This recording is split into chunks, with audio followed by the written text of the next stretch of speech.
Buenas tardes. Vamos a comenzar ya con uno de los platos fuertes de este simposio, que es la conferencia inaugural. Estoy sentado con la doctora Rosa-María Lidón, que sabéis que es la presidenta de la sección, y nos acompaña el profesor Harlan Krumholz, que va a presentarlo Rosa-María Lidón ahora en un momento. Mi nombre es Antonio Fernández-Ortiz. Y ahora os adelanto ya sabéis que este es un simposio internacional, o sea que esta conferencia la dará en inglés y vamos ya a cambiar inglés. Rosa, cuando quieras. Good evening, everyone. Dr. Harlan Krumholz is a cardiologist, but the first question is the very good friend of us. And he participated with us in a long way. He's a cardiologist and a healthcare researcher at Yale University and at Yale New Haven Hospital, where he's making an invaluable contribution to introducing innovations to improve patients' outcomes and promote better population health. He also contributes to the formation of physicians who will become future healthcare leaders. He has been honored by membership of several associations and boards. He is the editor of Circulation, Cardiovascular Quality and Outcomes, and also editor of Cardio Exchange, a social media site. He has published over 800 articles, and he is also the author of 2 books. His talk today is What About Me? Precision Medicine and the Next Area of Medicine. Thank you, Harlan, to be again in our meeting. Y muchas gracias. Hola amigos, estoy muy contento de estar con ustedes. Les puedo decir que esta conferencia es lo mejor del mundo. Yo creo que sí. Es en parte porque la ciencia es muy interesante y también los sitios son muy interesantes como Málaga, Girona, Tarragona, otros sitios. Pero lo que realmente lo distingue esta conferencia es como la gente, que tan amables y con muy especial. Cuando estoy aquí, me parece como una reunión de mi familia, como una reunión de médica. Esta es la 8ª reunión de este grupo de trabajo al que he asistido. 16 años. Increíble. Esta reunión es una parte importante de mi vida profesional y personal. Esta reunión tiene un maravilloso legado de mostrar el mejor y más brillante de España. En ese espíritu, quiero recordar la memoria de Magda Eras, un maravilloso ejemplo de cómo ser un extraordinario investigador, médico, maestro, editor y amigo. Es un gran honor para mí estar aquí y para dar esta conferencia de apertura. Gracias a todos los organizadores por incluirme. Muchas gracias.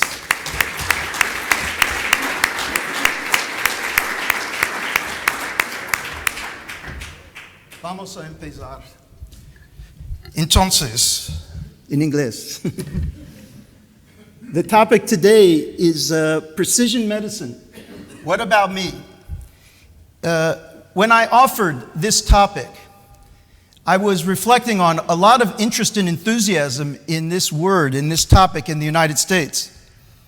But I didn't look very closely whether this is a phenomenon that's more restricted to the United States. And in preparation for my talk, I went to my research on Google Trends. Do you know Google Trends? You can put in any word and see, okay, how much interest is there in this word? You can look who's searching for a political figure or a sports figure or sports team. And they will tell you the interest over time. So I thought, let me put in precision medicine. And as expected for me, no one's talking about precision medicine until really 2015. And then there's a big spike in interest, this word, precision medicine. Actually, we never even heard of it before. All of a sudden, everyone's talking about it. But Google Trends also has an interesting feature. You can ask them, who's talking about it? So I looked at who's talking about it. Well, mostly the United States is talking about it. They can put this in terms of population and where the searches are coming from. Not that many people in Spain are searching for this word, precision medicine. Maybe it's still a little unfamiliar. So why, in the United States, has the term precision medicine taken on such popularity? By the way, when I even look at Medicina de Precisión, there's nothing. They say not even enough to put on a trend line because people aren't that interested yet in this term, which I can understand. So in the US, what happens is in January 2015, Obama, in his State of the Union address, this is the one time Obama comes in front of the Congress and gives his vision for the year. In there, he has a part about precision medicine. He says, tonight I'm launching a new precision medicine initiative to bring us closer to curing diseases like cancers and diabetes, and to give us all access to personalized information we need to keep ourselves and our families healthier. So immediately everyone goes to Google and says, what is this precision medicine thing? It was really an attempt to reframe a line of research that now in the United States is going to have substantial funding behind it and change a little bit the momentum around trying to think about how we're addressing disease and prevention. Well, for a long time, you know, the magazines and people have been talking about genomics and biological determinants of disease. This isn't new, but this is changing from the old-time view of the way in which the doctor is going to work. People are starting to think about medicine as an information science. How are we going to bring together information from various different sources to help inform the choices in ways that we've never done before? And I must admit, although the Precision Medicine Initiative has a broad view of the type of information that might be used to improve patient care, they're also thinking a lot about molecular biology and the genome. And this slide is showing you how the cost per sequencing the genome has changed since 2001. Since the first time I came to this conference in 2002, it's 100,000, well, I guess they're doing, well, cost per genome. It's extraordinarily expensive to sequence the genome at that time. And it's dropping even every day, farther and farther, making it achievable for large samples of patients now to be genotyped. This precision medicine initiative is rolled out in the New England Journal. The head of the NIH, Francis Collins, the head of the National Cancer Institute, Harold Varmus, put together a perspective where they introduced the idea that the United States is going to fundamentally take on this issue of precision medicine. I'll say in a minute what the definition is, by enrolling a large cohort of people, learning a lot about them, and providing their information for international study. So what is this precision medicine? This is from the NIH website. This is how they defined it. It's an emerging approach for disease treatment and prevention that takes into account individual variability in genes, environment, and lifestyle for each person.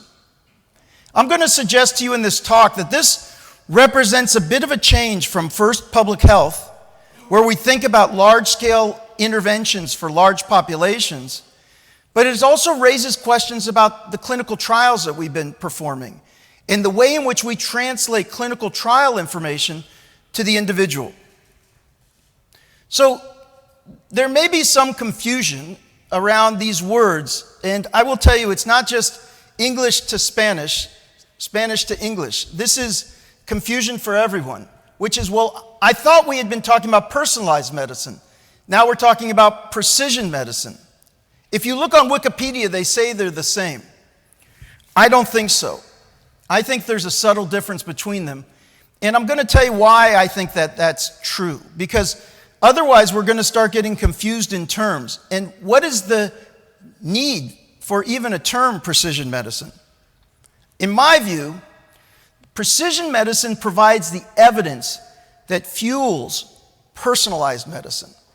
So if we think that personalized medicine is our approach to the individual, for me to provide you with the very best care, I have to just not see you as maybe your age and sex and disease. This would be too coarse. I need to truly understand everything about you and to take into account various different aspects of who you are, your function, your social context, maybe your biology, a whole range of factors. We need to take a personal approach, not just one size fits all. But the question is, how can we do that if we don't have the evidence about how to take all these pieces of information and inform the choices? The precision medicine, to me, is about making more precise estimates of risk and response. I say precision medicine gives us more precise estimates of risk and response. This information can produce more personalized medicine, where decisions take into account risk response and personal preferences. It's about providing the evidence, the precise estimates. The precision medicine is going to feed into the ways in which we give personalized care. And this is going to change a lot in medicine if we do it right. It means you're not just a patient with depressed left ventricular systolic function and heart failure who's 65 years old, or 55 years old, or 75 years old. But it's what else do we know about you that helps us estimate what your likely future course will be and your response to various interventions. If you think about it, it doesn't make any sense for us to reflexively say everyone with an ejection fraction under 40 or under 35 benefits from an ACE inhibitor. Is there any sense that everyone would have the same response who fits into that very heterogeneous category?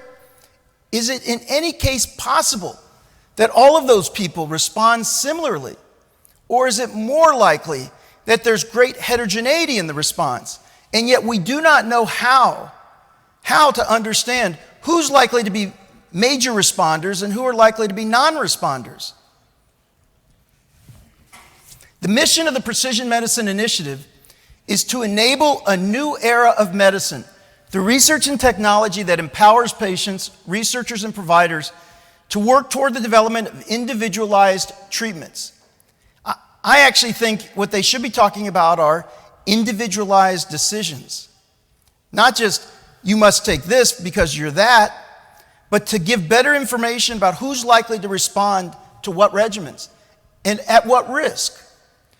You realize when we're prescribing medications today, we're often uncertain about whether this person will be a responder and whether this person has an elevated or reduced risk of complications from the intervention. We're using averages from large heterogeneous groups in order to build our guidelines and therefore to support the clinical decision making. Now, all good doctors, and I'm sure everyone in this room, when you see an individual patient, you're seeing an individual. You're taking into account many aspects of their lives that never appear in the guidelines and are nowhere in the evidence. We've always thought that's what represents the best of medicine. But we must admit that often we're doing that without the information we would like about which ones of these patients are likely to have response or not, and how that might work. There's another piece of this that's worth noting. There's a piece that says empowers patients.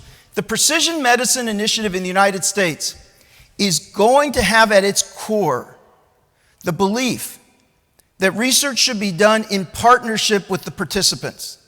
Not with the researchers here enrolling subjects down here like king and subjects, but where people come together and work together, co-create research, so that the people, and I don't always call them patients because many of these people are not sick, but the people are part of providing self-generated data into the database about function and how they learn. They are on the governance of the studies. They are considered partners in the research. This is another big change about the way that this particular project is going to run. So it's going to have 1 million or more US volunteers, and it's considered a new model for patient engagement, with individuals, by the way, controlling use of their health care data.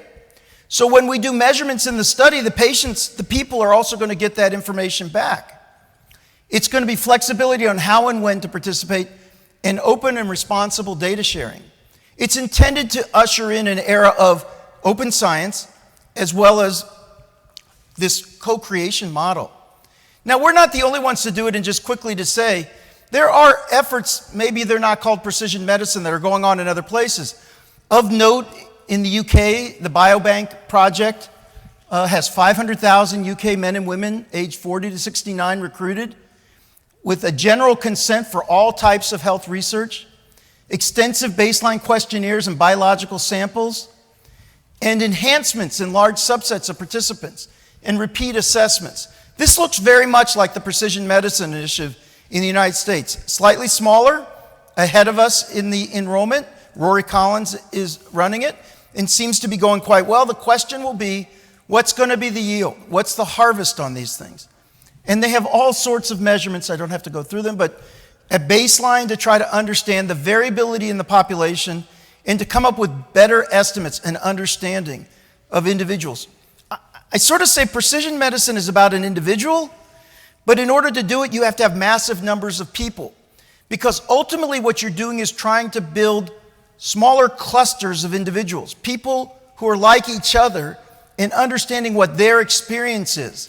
Because it never really is about one, but it's about clusters of people with similar characteristics who represent the heterogeneity in the larger population. China, also, just to mention, as soon as Obama made his announcement, President Xi required the Ministry of Science and Technology and the National Health and Family Planning Commission, which used to be the Ministry of Health, to come together with a plan. Before you knew it, they said they're doing a precision medicine initiative. They're going to launch it this year and spend 8.2 trillion euros by 2030 building biobanks and also seeking this kind of science. So it would be reasonable for you to ask, what problem are we solving with this?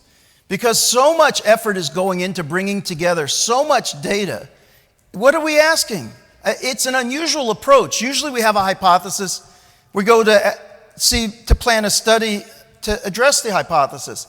This is an effort of discovery that begins with saying we need to build the reagents on the shelf. We need to bring together people and get biosamples and information as a foundation. I think there are at least two important issues that are coming to the foreground that this will seek to address.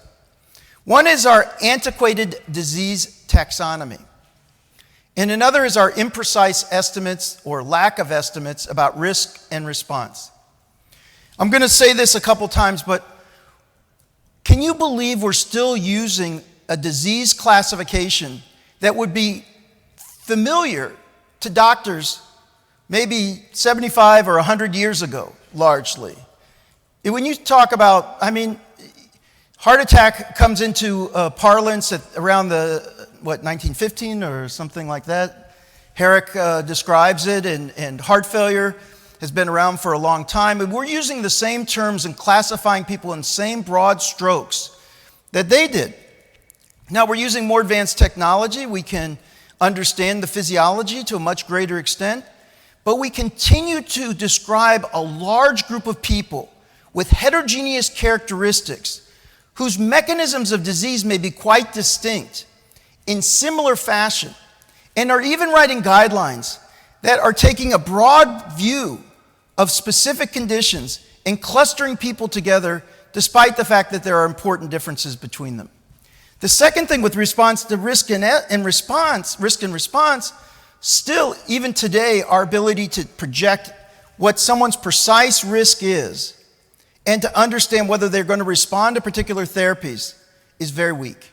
It's very weak. Again, we can only talk about large heterogeneous groups and their responses. So we're still pretty well back to netter with regard to angina and heart attack. In a recent study we did with, and Hector Bueno was a collaborator with us on the Virgo study, we were asking the question, well, how many types of MI are there really? Well, you know, we know that there's a classification system that came out with the third version of this, but for young patients, is it different? And we started to look at this, and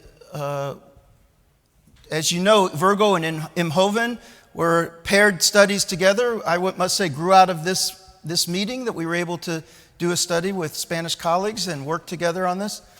This taxonomy starts to look down and say, well, how many people have class 1 plaque-mediated culprit? But then what about patients who have obstructive CAD with a mismatch with supply and demand? Obstructive disease without any evidence of mismatch. Non-obstructive CAD with mismatch and without mismatch. Vasospasm, indeterminate. We still haven't adopted this language clearly within our parlance. What we found in this study was there seem to be many more categories than have previously been described. Maybe in young people, these are more widely populated. But this is just looking at angiographic and clinical circumstances. We stop there. And the question really is, when we look at our guidelines and we look at our trials, are these patients all represented? Who do our guidelines apply to? Is it only plaque-mediated culprit lesion, plaque rupture, or is it something else? What about beta blockers after MI? Does it apply to all types of MIs? When we say MI, should we get rid of that term anyway? Because if someone's on rounds and say this patient's had an MI, does it at this point lack meaning? It's not descriptive enough. We don't understand well enough who we're talking about. And this is, again, only taking into account some information. There may be many other pieces of information that are critical for us to do this. In a landmark study, Hafner wrote this paper in the New England Journal based on a Finnish cohort, where he proposed that diabetes was a cardiac event equivalent with regard to risk. You're familiar with this idea, that if you've got diabetes, you are in the same category. You should be considered for secondary prevention. I think this article did a lot more harm than good. Now, he bases it on about 1,000 patients with diabetes and 1,000 patients without diabetes. And he has these curves drawn where he's showing that these are the patients without diabetes and without prior MI, and these are the patients with diabetes and with prior MI. And for these patients with prior MI, non-diabetic, they're very close to the ones with diabetes without prior MI. So it becomes the basis for saying diabetes is associated with that kind of risk. The part here that doesn't make any sense, and the part here that is the assumption in this, is that all diabetics are alike. The label diabetes confers a level of risk that should make it that we should start considering you like secondary prevention. Now, again, that seems implausible. There is such heterogeneity among the diabetic population, among people with diabetes. Some people with borderline diabetes, some people being treated with oral, some people being treated with insulin, some people who really have type 1, some people have late onset diabetes who are insulin dependent, some people who are merely overweight and insulin resistant. All of those people in this construct start getting conflated as everyone starts to say, if you have diabetes, then we need to think about you like secondary prevention.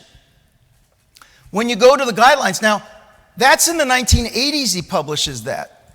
To show you the persistence of this belief, in the guidelines that come out of the United States in 2013, the most recent cholesterol guidelines, which you've heard me talk about before, as you know, you come down into the boxes of who should be treated. It starts with if you have clinical atherosclerotic cardiovascular disease, or if you have very high levels of LDL. If you don't have existing coronary disease or LDL above 190, then it's a question, do you have diabetes? If the answer is yes, everyone should be placed on a statin. The reason is because of this persistent belief that very high LDL or atherosclerotic disease or diabetes are all the same, with regard to the risk and benefit and response from statins. Now, I'm an advocate for statins. I think statins are wonderful drugs. But this is a persistence of that belief that this group is not sufficiently heterogeneous. There's not sufficient differences within the group that anyone would be considered not to take a statin.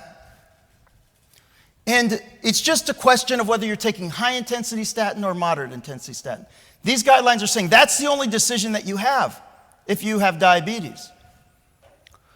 Now, this was an interesting study that came out of MESA, an observational study in the U.S., where, and I not necessarily recommending this, but they did rapid CT scans to determine coronary calcium on all the participants in the MESA study. And what they found was that there was a sizable proportion of people with diabetes who had 0 coronary calcium. And in those people, there was almost no risk. So this is what they have is you don't have metabolic syndrome or diabetes, you have metabolic syndrome, you have diabetes. It is true that 0.4 and 0.1, it's a 4x difference, but it's a very low annual risk. And it's much lower than the 10% over 10 years that people, or 7.5% over 10 years that the guidelines are otherwise recommending. And if you have coronary calcium and don't have diabetes, you have a very different kind of risk. The notion is that there's great heterogeneity within the group. Who is it that has diabetes that seems resistant to atherosclerosis?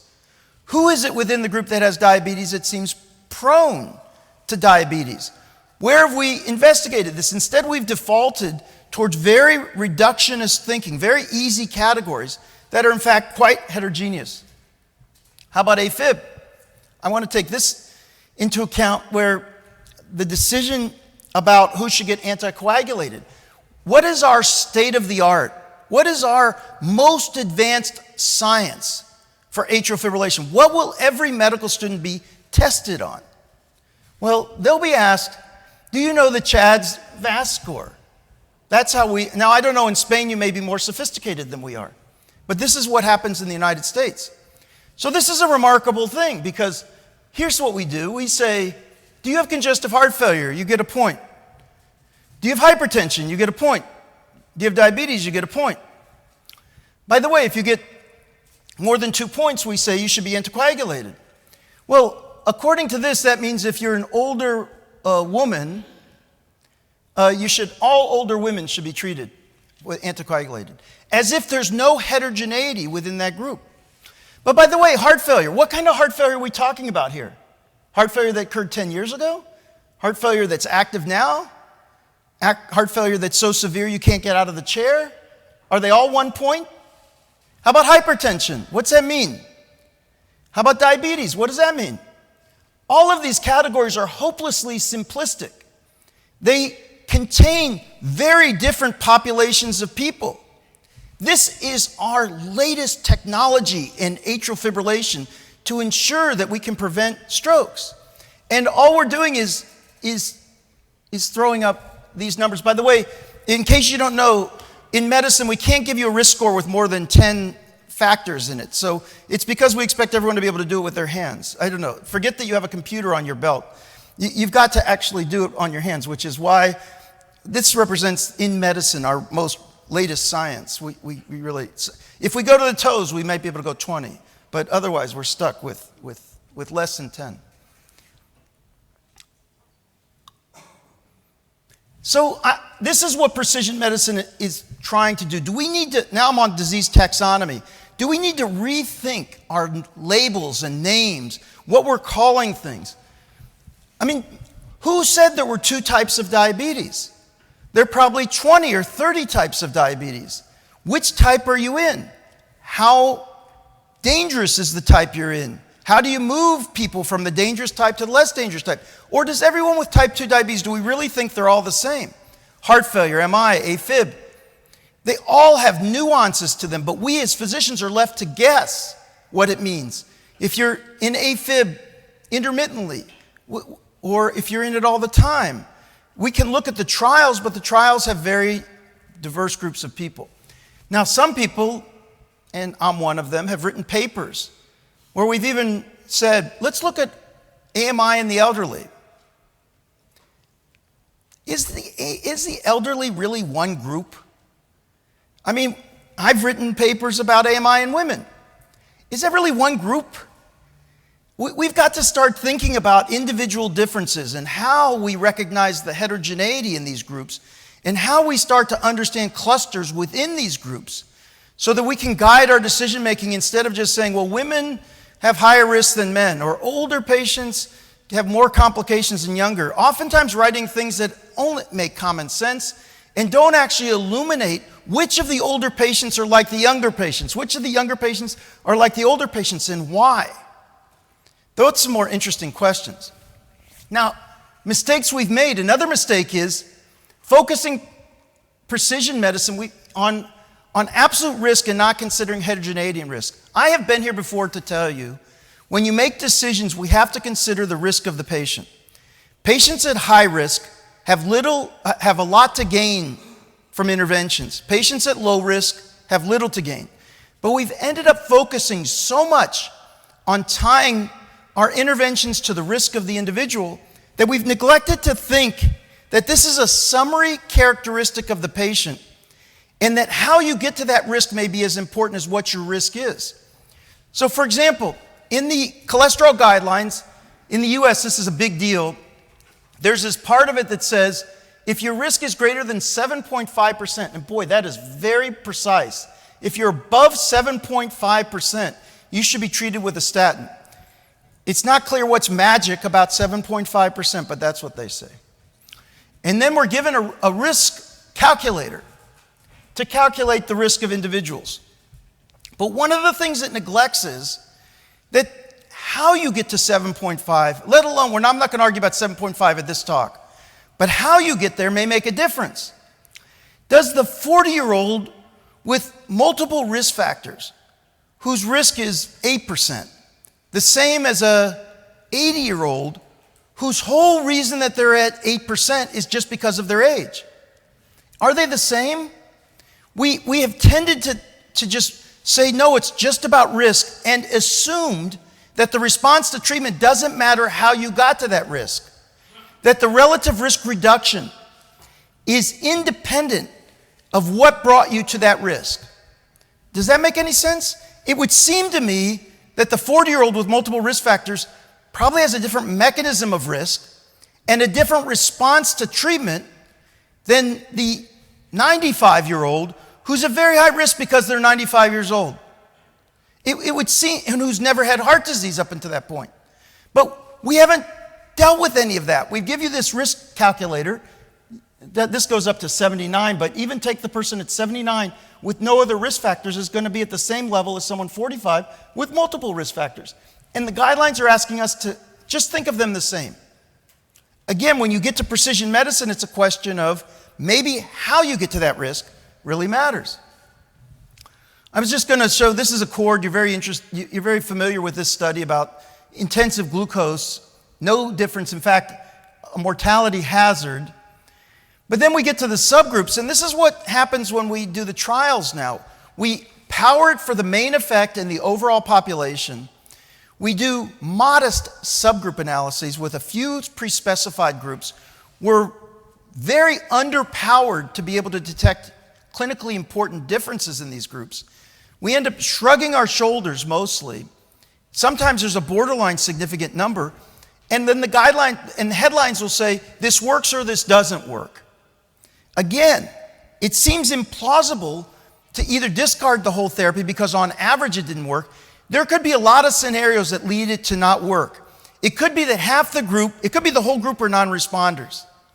It could be that half the groups really respond positively and half the group really responds negatively. But how do we understand those groups? Is it likely that they're going to come out of these simple stratifications? Or is there something else that we need to start thinking about that helps us understand the experience of people? Or do we just assert the assumption? We think everyone reacts the same. Humans are humans. There's no real difference in the variation. We don't think that there's any difference in the way this is done. We can do the trial and adopt it broadly. So this is just, I like this graphic because this picture of this person is a composite of all these people. And the person in the middle, there is no person in the middle. That's the average person. And it doesn't look anything like the people that made up the average. And that's the same thing in any of the trials or studies that we've seen performed.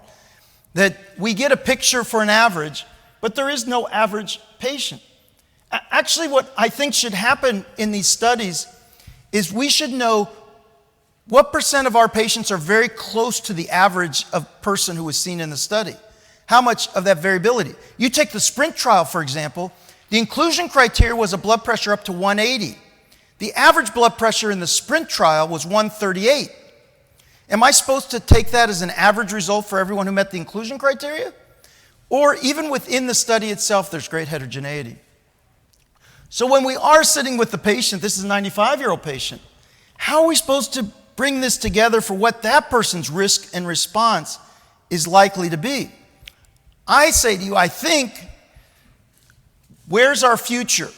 Our future is going to be in beginning to understand how all of these contribute to the patient's risk and response. The omics, which will include genomics, proteomics, metabolomics, the microbiome, all of the things that are going to come out of that information, the clinical information, which to me includes what else do they have? What are the comorbidities? What are the other medications? What are the things that could be potentiating or interfering with the effects? The social demographic status. In our country, it makes a big difference if you're black or white, if you're rich or poor. Your trajectory of disease, your likelihood of response, the access to care is all different because of that. We can ignore it, but the truth is it's an important factor in what people are likely to respond to. The psychosocial factors are also critical, behavioral, and the site itself is important. We're taking a lesson from what's going on in cancer, and cancer has been focused almost exclusively on biology. But this is the kind of literature that's emerging that has yet to come out of cardiology, but that we're seeing. You know, we're seeing studies that say we're not going to call the diseases by their site anymore. It's not going to be lung cancer. The word lung cancer has no meaning in 2016. We're doing molecular profiling of all these diseases, which again, cancer is a predominantly biological entity in its risk and response, but they're moving away, they're changing the entire taxonomy in cancer. The first thing they'll want to do is to figure out what type of cancer do you have, and the word lung cancer is just too broad. It has no meaning. In this case, in melanoma, again, they want to know what the mutations are that cause the melanoma to understand what the treatment and prognosis might be. It's transformed the entire field. For hepatitis C, again, very important to know what the underlying genotype is. And that has a lot to do with whether there's viral response. And this is one of many studies that have been shown. It does seem to vary within different groups. But again, saying you have hep C is not sufficient any longer. That taxonomy no longer helps understand what your risk and response is going to be. I thought this was a very interesting article. It sort of confirmed a lot of what I thought, which is this is suggesting that one diet does not fit all. This study that appeared in Cell looked at personalized nutrition by prediction of glycemic responses. And they pulled in all sorts of information on people, the microbiome, blood tests, questionnaires, anthropometrics, food diary, and were able to predict individualized response to glycemic loads, suggesting that each of us is a little different in terms of what diet may be optimal for our health and the way in which those diets play into it. It makes sense to me.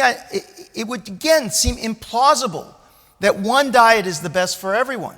But in fact, because of our variation, and it's not just our intrinsic biology, but this is where epigenetics comes into play, and our exposures, why the microbiome is being considered to be so important now. All of these things seem to be influencing what's going on.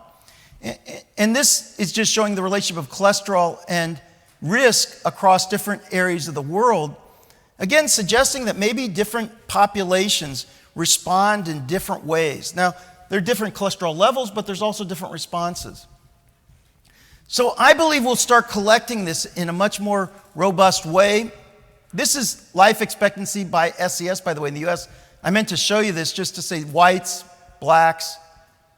So we can pretend that race doesn't matter, not included in our risk, but all we're doing is handicapping ourselves in terms of understanding and illuminating the disparities that are important for us to ultimately address.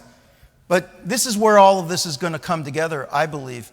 And the idea of pulling together large databases with detailed information is going to help us focus on reconfiguring what we call conditions, finding clusters of people with similar characteristics, and understanding this risk and response. It is going to open up, this is from a magazine article, but it's going to open up a big data issue also. How are we going to deal with so much data? How are we going to turn it into information that's useful? And I just wanted to show you one thing that we're working on. This is from actually the Accord trial. I started working with some of the applied mathematicians and explained to them some of the problems we're having in trying to characterize our populations. So we took about 40 variables from the Accord trial, and we were able to help them help us organize the data in a way so that we could view the population in three-dimensional space. So I could actually rotate this around, and this represents, in a way, a map of every participant in Accord. And the people who are closer to each other are more similar than the people who are farther apart from each other by those 40 variables. And if there's redundancy in the variables, then it ignores the redundancy and just takes the things that are different. And then what we're able to do is to say, where on this map, if we start looking at it, is there evidence of response to intensive glucose monitoring? And where is there evidence of toxicity? And we're starting to be able to find areas of the map that show differential risk and response. We're still early in this, but my dream about this is that one day what will happen is people will come in to see you. The information about them, the 40 or 50 variables that constitute a description of all of those different things that I'm talking about, will come together, and you'll be able to put them, you'll be able to locate them on this map. And where they are on the map will convey something about risk and response in ways that we can't intuit. It is beyond our ability to see today, but will tell us something about what clusters of people, and the idea about this is that it's not just simple main effects. When certain characteristics come together, they can be particularly potent in causing a problem or preventing a problem. And it's like an enzyme with a cofactor. It's when this and this and this and maybe old age. But without all the other three, which may be social support, it may be biological characteristic, it may be a comorbidity. When those come together, they're particularly toxic. When they're not together, or you can get rid of one of them, you can mitigate the risk. And we can move people on the map from places of great danger to places of greater safety. As we start to understand how these characteristics come together, it's not unlike what people are talking about in systems biology today, where you have to talk about multiple factors coming together, producing something new that you could not have exactly predicted, because it's them all in the way in which they come together. Again, like an enzyme and several cofactors, enabling a reaction. If you take away one or inhibit one, you can reduce or relax it. So we're very early in this now. I think it's a promising area. Ultimately, we're going to need to use this to go back to understand mechanism, because we'll want to understand why is that true, and then to be able to use that as a target for new interventions. But I think this is what the path of precision medicine is likely to bring. And it will require collaboration internationally, because we'll need large samples of patients in order to do it. So I like this. This was an ad. I don't even know what they make. But you know, when we're learning medicine, everyone's always saying, don't think it's a zebra. It's usually a horse. Do you say that in Spain too? Yeah, you know, it's like, don't think it's always a rare disease. It's mostly something common. But these people are saying, but actually every person is in fact rare because their unique characteristics put them in a position where they may have a relatively unusual response and risk. And it's up to us to understand it. They're not all the white gumballs. We're made up of a very different and heterogeneous group. So thank you very much.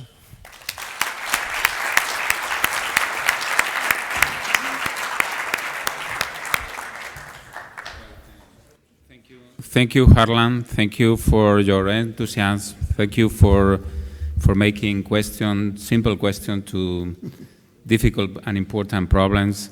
So thank you for having dreams, and mostly thank you for your friendship and for coming again this year. Thank you. So this has been a lecture, so there's going to be time for questions, and now we have a short time for a welcome cocktail outside.